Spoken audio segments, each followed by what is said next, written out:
الحمد لله نحمده ونستعينه ونؤمن به ونتوكل عليه ونعوذ بالله من شرور أنفسنا ومن سيئات أعمالنا من يهده الله فلا مضل له ومن يضلله فلا هادي له ونشهد أن لا إله إلا الله وحده لا شريك له ونشهد أن سيدنا وسندنا وحبيبنا وطبيب قلوبنا ومولانا محمدا عبده ورسوله أرسله بالحق بشيرا ونذيرا وداعيا إلى الله بإذنه وسراجا منيرا أما بعد فقد قال الله تعالى في كلامه المجيد والفرقانه الحميد فأعوذ بالله من الشيطان الرجيم بسم الله الرحمن الرحيم وسارعوا إلى مغفرة من ربكم وجنات أرضها السماوات والأرض أعدت للمتقين وقال الله تعالى في كلامه المجيد والفرقان الحميد يا أيها الذين آمنوا أطيعوا الله وأطيعوا الرسول ولا تبطلوا أعمالكم صدق الله العظيم وقال رسول الله صلى الله عليه وسلم إن أول ما يحاسب الناس به يوم القيامة من أعمالهم الصلاة أو كما قال عليه الصلاة والسلام إن الله وملائكته يصلون على النبي يا أيها الذين آمنوا صلوا عليه وسلموا تسليما اللهم صل على سيدنا مولانا محمد وعلى آل سيدنا مولانا محمد اللهم صل على سيدنا مولانا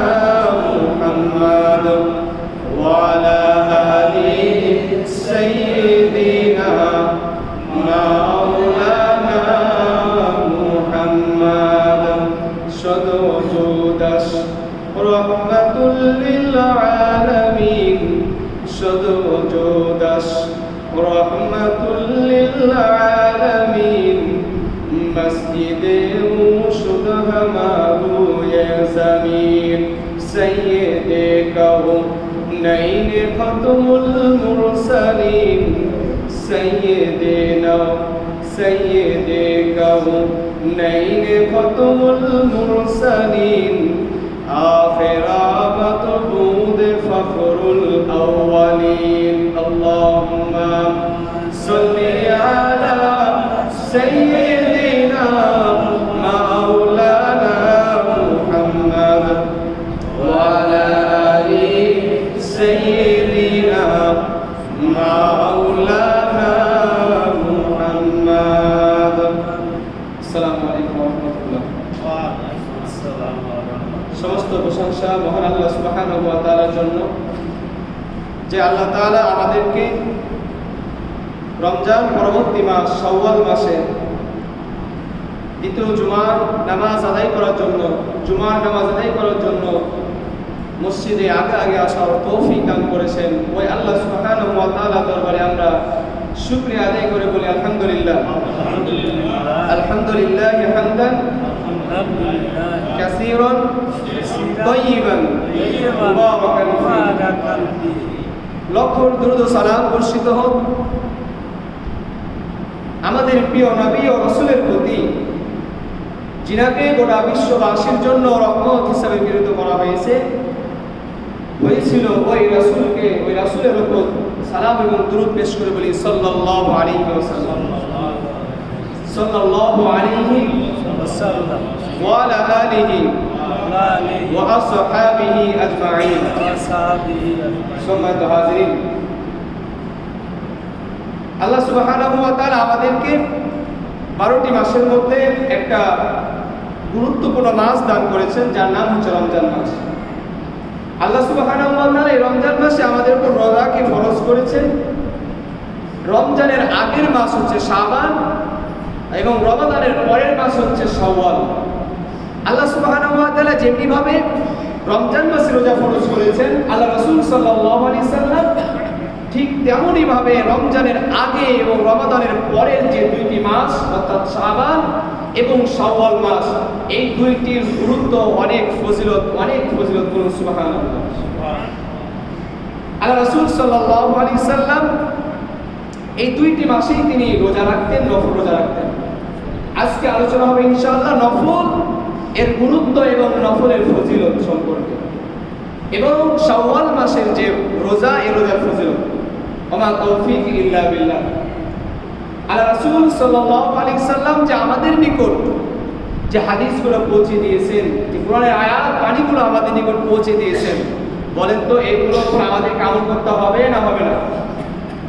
আল্লাহ তাআলা বলেন ওয়াসারিউ ইলা মাগফিরাতিন মির রাব্বিকুম ওয়া জান্নাতিন আরদুহাস সামাওয়াতু ওয়াল আরদু উইদ্দাত লিল মুত্তাকিন। আল্লাহু আকবার। আল্লাহ তাআলা আমাদেরকে বলেন ওয়াসারিউ, তোমরা প্রতিযোগিতা করো, ইলা মাগফিরাতিন মির রাব্বিকুম, তোমার প্রতিপালকের নিকট ক্ষমা, ওয়া জান্নাতিন এবং বেহেশতের জন্য। সম্মানিত উপস্থিতি, আল্লাহ তাআলা আমাদেরকে কি বলতেছেন? সূরা আল ইমরানের মধ্যে আল্লাহ তাআলা বলতেছেন যে ওয়াসারিউ, তোমরা প্রতিযোগিতা করো, ইলা মাগফিরাতিন মির রাব্বিকুম, তোমার প্রতিপালকের নিকট ক্ষমা এবং ওয়া জান্নাতিন এবং জান্নাত অর্থাৎ বেহেশতের জন্য। সম্মানিত হাজিরিন, আল্লাহ সুবহানাহু ওয়া তাআলা আমাদেরকে প্রতিযোগিতা করতে বলছে, অর্থাৎ আমাদেরকে আমল করতে বলছেন, আমাদেরকে তিনার নিকট ক্ষমা প্রার্থনা করতে বলছেন, তিনার নিকট জান্নাত পাওয়ার জন্য যে আমলগুলো করা দরকার সেগুলো করতে বলছেন। আল্লাহ তাআলা বলেন সেই জান্নাতটা কেমন হবে? ওয়া জান্নাতিন আরদুহাস সামাওয়াতু ওয়াল আরদ। আল্লাহ তাআলা জান্নাতের বিবরণ দিয়ে বলতেছেন সেই জান্নাতের প্রস্থ হবে, সেই জান্নাতটা কত বড় হবে, প্রসারে কত হবে, লম্বালম্বি ভাবে কত হবে। আল্লাহ তাআলা বলেন আরদুহাস সামাওয়াতু ওয়াল আরদু। আল্লাহ তাআলা বলেন সেই আসমানটা হবে না সেই জান্নাতটা হবে আসমান এবং জমিনের সমান। বলুন সুবহানাল্লাহ। বলেন তো আমাদের এই জমিন থেকে আসমান কত বড়, কত লম্বা আমরা জানি? এই জমিনের কত দৈর্ঘ্য এটাকে আমরা বলতে পারবো? বলেন এত বড় জান্নাত আল্লাহ তাআলা আমাদেরকে দান করবে। বলুন সুবহানাল্লাহ। আল্লাহ তাআলা বলেন এই জান্নাত কাদের জন্য? আল্লাহ তাআলা বলেন উইদ্দাত লিল মুত্তাকিন। এই জান্নাতটা আল্লাহ সুবহানাহু ওয়া তাআলা মুত্তাকি ব্যক্তিদের জন্য, আল্লাহ ভীরু ব্যক্তিদের জন্য, খোদা ভীরু ব্যক্তিদের জন্য আল্লাহ তাআলা প্রস্তুত করে রেখেছেন। সুবহানাল্লাহ। আল্লাহ তাআলা আমাদের জন্য জান্নাতকে প্রস্তুত করে রেখেছে, আর আমরা আল্লাহ তাআলাকে ভুলে গিয়ে দুনিয়া নিয়ে ব্যস্ত। সম্মানিত হাজিরিন, আল্লাহ রাব্বুল আলামিন অপর আয়াতের মধ্যে বলেন যে তোমরা আমলকে নষ্ট করিও না। আল্লাহ তাআলা বলেন, ইয়া আইয়ুহাল্লাযীনা আমানু আতিউল্লাহা ওয়া আতিউর রাসূলা ওয়া লা তুবতিলু আমালাকুম। আল্লাহ তাআলা বলতেছেন, ইয়া আইয়ুহাল্লাযীনা আমানু, হে ঈমানদারগণ, আতিউল্লাহ, তোমরা আল্লাহ তাআলাকে অনুসরণ করো, ওয়া আতিউর রাসূল, তোমরা আল্লাহর রাসূলকে অনুসরণ করো, ওয়া লা তুবতিলু আমালাকুম। আল্লাহ তাআলা বলেন, তোমরা তোমাদের নেক আমলসমূহকে, তোমরা তোমাদের সৎ কাজকে, তোমরা তোমাদের ভালো কাজগুলোকে নষ্ট করে দিও না। সম্মানিত হাজিরিন, আল্লাহ তাআলা আমাদেরকে সম্বোধন করে বলতেছেন, হে আইয়ুহাল্লাযীনা আমানু, হে ঈমানদারগণ, হে বিশ্বাসীগণ, হে মুত্তাকীগণ, তোমরা আল্লাহ আল্লাহর রাসূলের অনুসরণ করো, আল্লাহ আল্লাহর রাসূলের আনুগত্য করো, আল্লাহ আল্লাহর রাসূলের আদেশ নিষেধগুলো মেনে চলো, ওয়ালা তুবতিলু, এবং তোমরা তোমাদের আমলগুলিকে নষ্ট করিও না। সম্মানিত উপস্থিতি, আমরা আমাদের আমলগুলিকে নষ্ট করে ফেলতেছি। আমরা দুনিয়াকে পেয়ে, দুনিয়ার লোভে, দুনিয়ার মোহে পড়ে, দুনিয়ার অর্জন করার উদ্দেশ্যে আমরা আল্লাহ তাআলাকে ভুলে গিয়েছি, আমরা আল্লাহর রাসূলকে ভুলে গিয়েছি। আমরা আমাদের আমলগুলিকে নষ্ট করতেছি আমাদের যৌবনের তাড়নায়, আমাদের ইচ্ছার কারণে, আমাদের যে নফসে আম্মারা আমাদেরকে যত অপকর্ম রয়েছে সব অপকর্ম আমাদের দ্বারা করাচ্ছে। সম্মানিত উপস্থিতি, এই দুইটা আয়াত বললাম এই কারণে যে আল্লাহ সুবহানাহু ওয়া তাআলা আমাদেরকে বলতেছেন, তোমরা সৎ কাজে প্রতিযোগিতা করো, তোমরা প্রতিযোগিতা করো আল্লাহ তাআলার নিকট ক্ষমা প্রার্থনার এবং আল্লাহ তাআলার নিকট জান্নাত পাওয়ার জন্য, যে জান্নাতের পরিধি কতটুকু, আসমান এবং জমিনের সমান সমপরিমাণ। করুন সুবহানাল্লাহ। আল্লাহ তাআলা আমাদেরকে বললেন, তোমরা আল্লাহ আল্লাহর রাসূলের আনুগত্য করো, ওয়ালা তুবতিলু আমালাকুম, এবং তোমরা তোমাদের আমলকে নষ্ট করিও না। এবার আমরা জানবো আল্লাহ তাআলা নফল ইবাদতের গুরুত্ব এবং ফজিলত সম্পর্কে কি বলেছেন, আল্লাহ রাসূল কি বলেছেন। সহিহ বুখারী হাদিস নম্বর 6058, বলেন তো কত নম্বর হাদিস? 6058 নম্বর হাদিস। عن أبي هريرة رضي الله تعالى عنه قال, সকলে একটু খেয়াল করে শুনবেন দয়া করে। عن أبي هريرة رضي الله تعالى عنه قال قال رسول الله صلى الله عليه وسلم, হযরত আবু হুরায়রা রাদিয়াল্লাহু তাআলা আনহু তে বর্ণিত, তিনি বলেন রাসূলুল্লাহ সাল্লাল্লাহু আলাইহি ওয়াসাল্লাম ইরশাদ করেছেন, قال الله تعالى, আল্লাহ তাআলা বলেন তো হাদিসের মধ্যে যদি আল্লাহ তাআলার কথা হয়, হাদিসটাকে হাদিসে কুদসি বলা হয়। তা আল্লাহ তাআলা বলেন, কি বলেন? আল্লাহ তাআলা বলেন যে মান আদা লি ওয়ালিয়ান, যে ব্যক্তি আমার ওলি, অর্থাৎ আমার নিকটতম বান্দা, যে ব্যক্তি আমার ওলির সঙ্গে শত্রুতা করবে, মান আদালি ওয়ালিয়ান, যে ব্যক্তি আমার ওলির সাথে শত্রুতা করবে, ফাকাদ আযানতুহু বিল হারবি, আমি তার সাথে যুদ্ধ ঘোষণা করি। আল্লাহু আকবার। আপনি যদি আল্লাহ তাআলার ওলি হন, আপনি যদি আল্লাহ তাআলার আনুগত্যশীল বান্দা হন, আপনি যদি আল্লাহ এবং আল্লাহর রাসূলের আনুগত্যশীল বান্দা হন এবং আপনার আমলকে নষ্ট না করেন, এবং আপনি যদি ক্ষমা এবং জান্নাতের জন্য প্রতিযোগিতা করেন, আমল বেশি বেশি করেন, বলেন তো আমরা কি আল্লাহ তাআলার নৈকট্যশীল বান্দা হতে পারি না? আমরা যদি আল্লাহ তাআলার নৈকট্যশীল বান্দা হয়, আল্লাহ তাআলা বলেন যে আমার সাথে শত্রুতা করবে, আল্লাহ সুবহানাহু ওয়া তাআলা ওই ব্যক্তির সাথে যুদ্ধ ঘোষণা করে। বলুন সুবহানাল্লাহ। আল্লাহ তাআলা কত বান্দাকে কত ভালোবাসেন। আল্লাহ তাআলা পরে অংশে বলেন যে আল্লাহ সুবহানাহু ওয়া তাআলা বলেন যে আমার নিকট অধিক পছন্দনীয় আমল হচ্ছে ফরজ ইবাদত। ফরজ ইবাদতের চাইতে আমার নৈকট্যশীল আর কোনো ইবাদত নাই। যদি আমি আপনি আল্লাহ তাআলাকে কাছে পেতে চাই, আল্লাহ তাআলার নৈকট্যশীল বান্দা হতে চাই, তাহলে আমাকে আপনাকে সর্বপ্রথম যে আমলটা করতে হবে সেটা হলো ফরজ আমল। বলেন তো কোন আমল? ফরজ আমল। আমরা কতটুকু ফরজ আমল করতেছি? সম্মানিত হাজিরিন, এই হাদিসটা পুরোপুরি শোনার পরে আপনার মনে হবে আমাদের জীবনটা আমরা কিভাবে অতিবাহিত করতেছি। হাদিসটা পুরোপুরি শুনলে আপনারা বুঝতে পারবেন। আল্লাহ তাআলা বলেন, বান্দা যদি আল্লাহ তাআলার নিকট পছন্দনীয় বান্দা হতে চান, নৈকট্যশীল বান্দা হতে চায়, আল্লাহর নিকট সবচেয়ে নৈকট্যশীল সবচেয়ে বেশি প্রিয় ইবাদত হচ্ছে ইফতারাজতু অর্থাৎ ফরজ ইবাদত।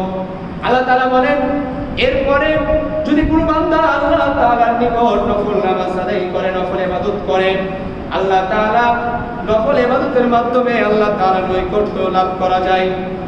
নফল ইবাদতের গুরুত্ব কতটুকু, ফজিলত কতটুকু, এখন আল্লাহ তাআলা বর্ণনা করছেন।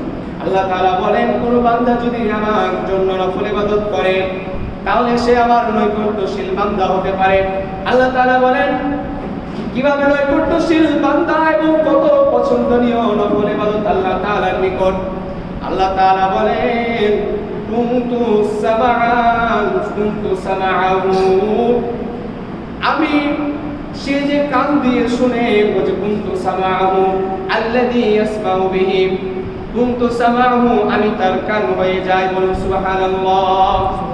আপনি যদি আল্লাহ তাআলার নফল ইবাদতগুলো করেন, আল্লাহ তাআলাকে রাজি খুশি করার জন্য করেন, ফরজের পরে, ফরজ বাদ দিয়ে দেন, ফরজের পরে যদি আপনি নফল ইবাদত করেন, আল্লাহ তাআলা বলছেন কুনতু সামাআহু আল্লাযী ইয়াসমাউ বিহা, আল্লাযী ইয়াসমাউ বিহি, যে আমি তার কান হয়ে যাই, যে কান দিয়ে সে শুনে। বলুন সুবহানাল্লাহ। বলেন তো এটা কি এমনি এমনি চলে আসবে না? আল্লাহ তাআলা ইবাদত করতে হবে, বলেন ফরজ ইবাদত করতে হবে এবং নফল ইবাদত করতে হবে। নফলের গুরুত্ব কতটুকু আল্লাহ তাআলা বলেন যে কুনতু সামাআহু আমি তার কান হয়ে যাই, আল্লাযী ইয়াসমাউ বিহি, যে কান দিয়ে সে শুনে। বলুন সুবহানাল্লাহ, আল্লাহু আকবার। আল্লাহ তাআলা বলেন ওয়া বাসারাহু আল্লাযী ইউবসিরু বিহি, আল্লাহু আকবার। আল্লাহ তাআলা বলেন আমি তার চক্ষু হয়ে যাই, যে চক্ষু দিয়ে সে দেখে। বলুন আল্লাহু আকবার। আল্লাহ তাআলা বলেন ওয়া ইয়াদাহু আল্লাতী ইয়াবতিশু বিহা, আমি তার হাত হয়ে যাই, যে হাত দিয়ে সে কোনো কিছু ধরে। ওয়া রিজলাহু আল্লাতী ইয়ামশি বিহা, আমি তার পা হয়ে যাই, যে পা দিয়ে সে চলাচল করে। সুবহানাল্লাহ, আল্লাহু আকবার। সম্মানিত হাজিরিন, আল্লাহ তাআলা নিজে বলতেছেন হাদিসে কুদসি, যে ব্যক্তি আল্লাহ তাআলার নৈকট্যশীল বান্দা হতে চায়, আল্লাহ তাআলার কাছের বান্দা হতে চায়, সে ফরজ ইবাদত হচ্ছে 1 নম্বর, 2 নম্বরে হচ্ছে নফল ইবাদত। আপনি যদি আল্লাহ তাআলার দরবারে নফল ইবাদত, নফল নামাজ, নফল রোজা, নফল সদকা, যত নফল কাজ রয়েছে যদি করতে পারি, আল্লাহ তাআলা বলেন যে আমি তার কান হয়ে যাই, যে কান দিয়ে সে শুনে, আমি তার চক্ষু হয়ে যাই, যে চক্ষু দিয়ে সে দেখে, আমি তার হাত হয়ে যাই, যে হাত দিয়ে সে ধরে, আমি তার পা হয়ে যাই, যে পা দিয়ে সে চলাচল করে। বলুন সুবহানাল্লাহ, আল্লাহু আকবার। এগুলো সব কুদরতি ভাবে আল্লাহ পাক রব্বুল আলামিন বলেন যে আমি সে যদি কোনো কিছু আমার কাছে চায় আমি তাকে তা দান করি। বলুন সুবহানাল্লাহ।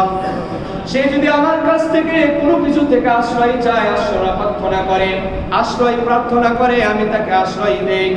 আল্লাহ তাআলা বলেন যে আমার নিকট আমি যা চাই তা করতে আমি সংকোচ বোধ করি না। যতটা দ্বিধা সংকোচ বোধ করি মুমিন বান্দার হৃদয় থেকে, মুমিন বান্দার জীবন থেকে, মুমিন বান্দার শরীর থেকে দেহটা হরণ করতে। বলুন সুবহানাল্লাহ, আল্লাহু আকবার। আল্লাহ তাআলা বলেন, আল্লাহ তাআলা যা চান তিনি তা করতে সংকোচ বোধ করেন না। যতটা তিনি সংকোচ বোধ বা দ্বিধা এই ধরনের শব্দ ব্যবহার করা হয়েছে, যতটা তিনি সংকোচ বোধ করেন মুমিন বান্দার দেহ থেকে প্রাণটা বের করে দেন। বলুন সুবহানাল্লাহ। সম্মানিত হাজির, আল্লাহ তাআলা আমাদেরকে কত ভালোবাসেন, তিনি আমাদের প্রতি কত দয়া করেছেন, কত রহম, কত দয়া। আল্লাহু আকবার। আল্লাহ তাআলা বলেন ইয়াকরাহুল মাউতু ওয়া আনা আকরাহু মাসাআতাহু। আল্লাহ তাআলা বলেন ইয়াকরাহুল মাউতু, বান্দা মৃত্যুকে অপছন্দ করে। আমরা মৃত্যুকে অপছন্দ করি না, বান্দার কাজ। আল্লাহ তাআলা বলেন ইয়াকরাহুল মাউতু, বান্দা মৃত্যুকে পছন্দ করে, ওয়া আনা আকরাহু মাসাআতাহু, আর আমি আল্লাহ বান্দার কষ্টকে পছন্দ করি। সুবহানাল্লাহ। আমরা বান্দা ইয়াকরাহুল মাউত, আমরা মৃত্যুকে পছন্দ করি। মৃত্যু আমাদের নিকট পছন্দনীয় বিষয় নয়, আমরা সকলেই চাই বাঁচতে।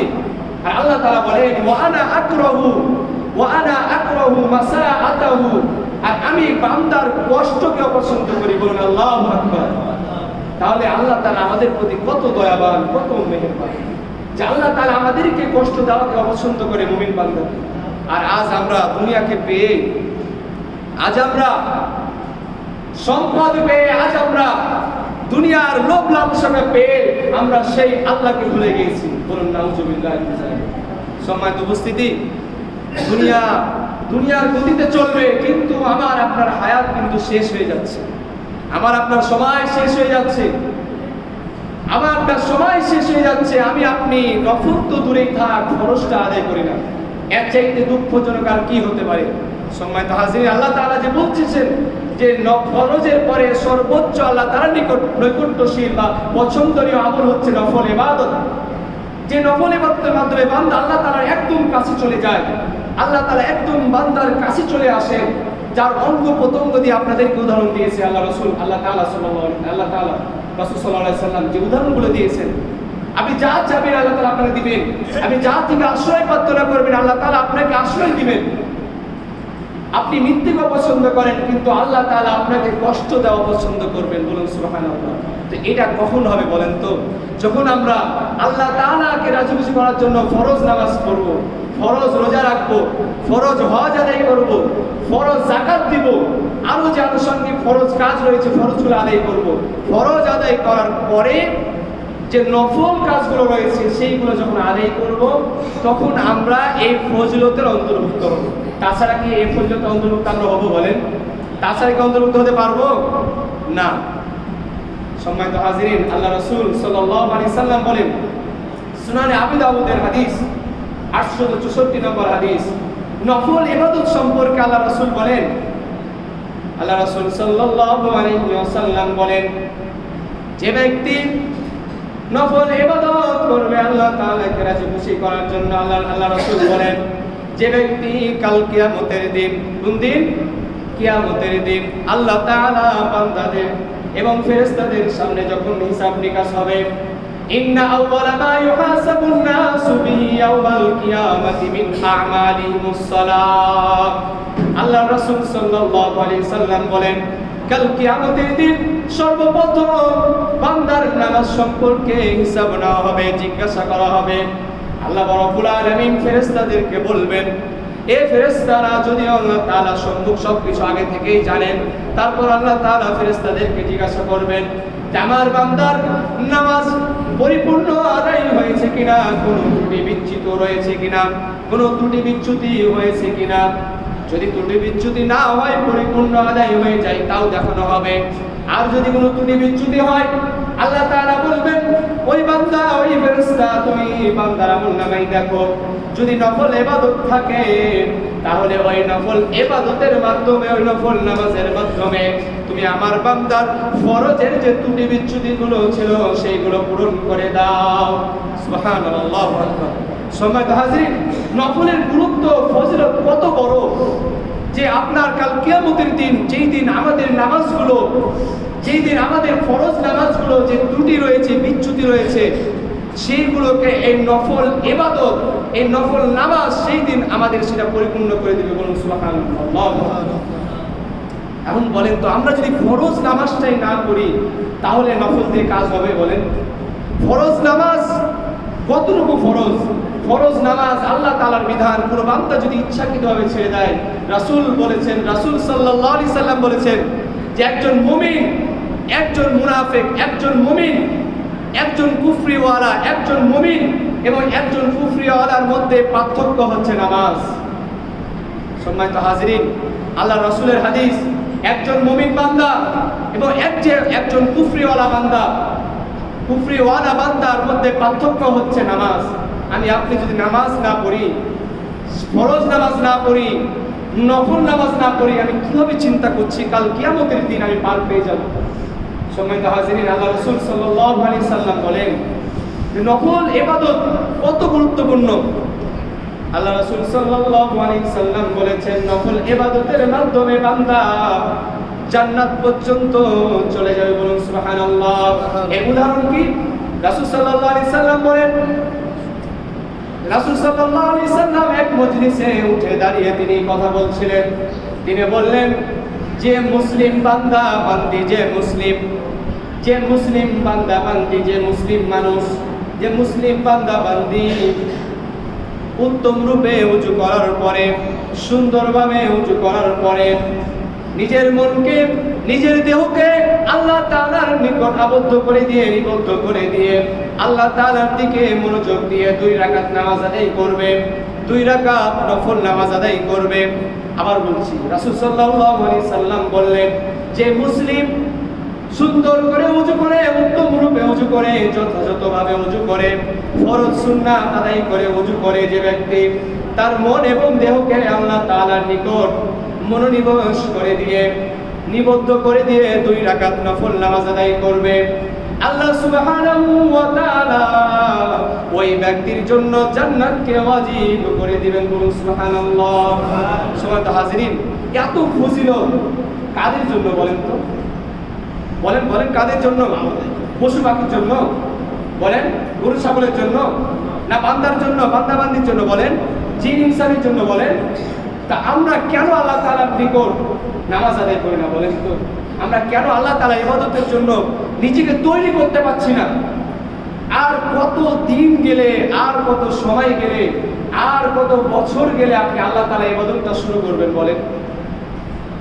বলেন তো আল্লাহ তাআলা যে আমাদেরকে এত ভাবে আমাদেরকে বলছেন, কোরআনের মধ্যে বলছেন, হাদিসের মধ্যে বলছেন, রাসূল সাল্লাল্লাহু আলাইহি সাল্লাম বলছেন আমি নিজেকে মুসলমান দাবি করছি আর আমি শরীয়ত বিরোধী কাজ করতেছি, তাহলে কি আমরা এমন মুসলমানকে আল্লাহ রাসূল চেয়েছিলেন?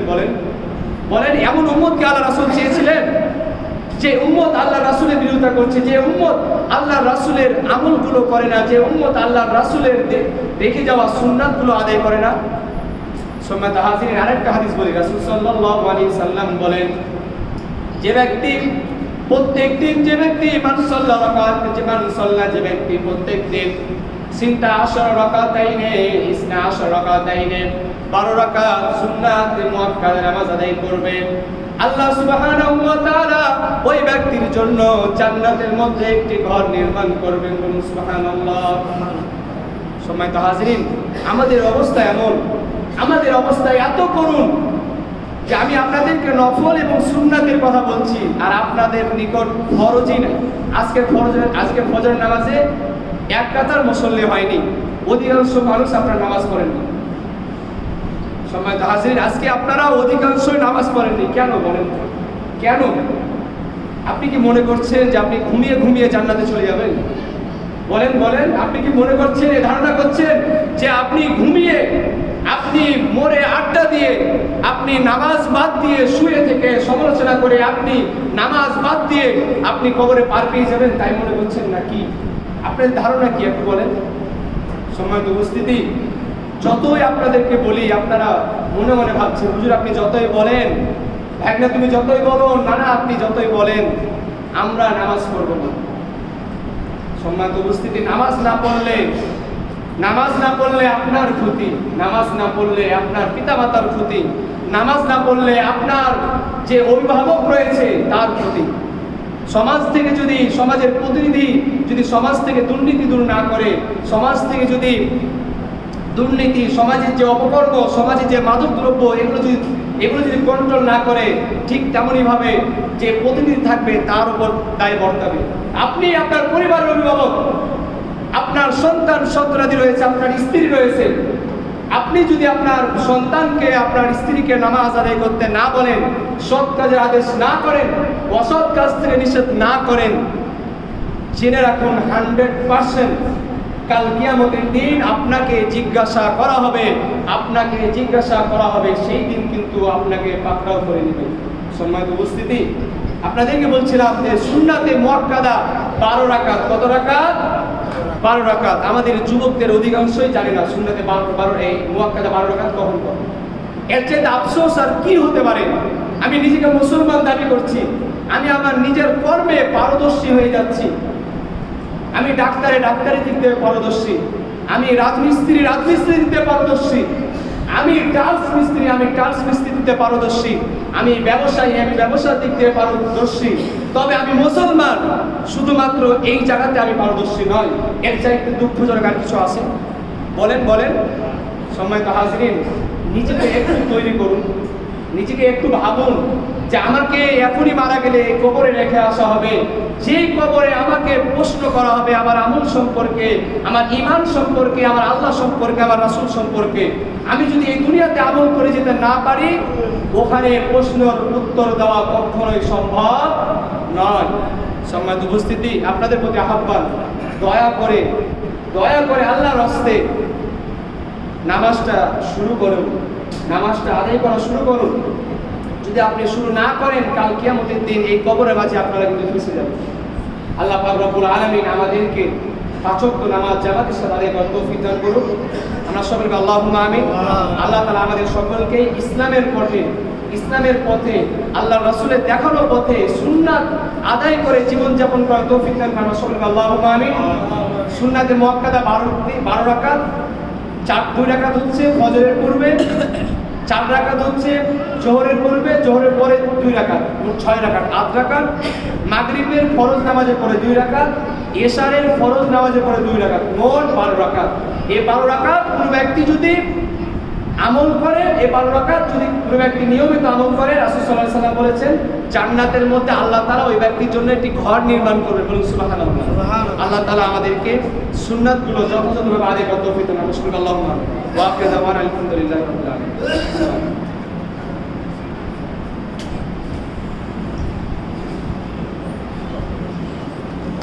আলামিন।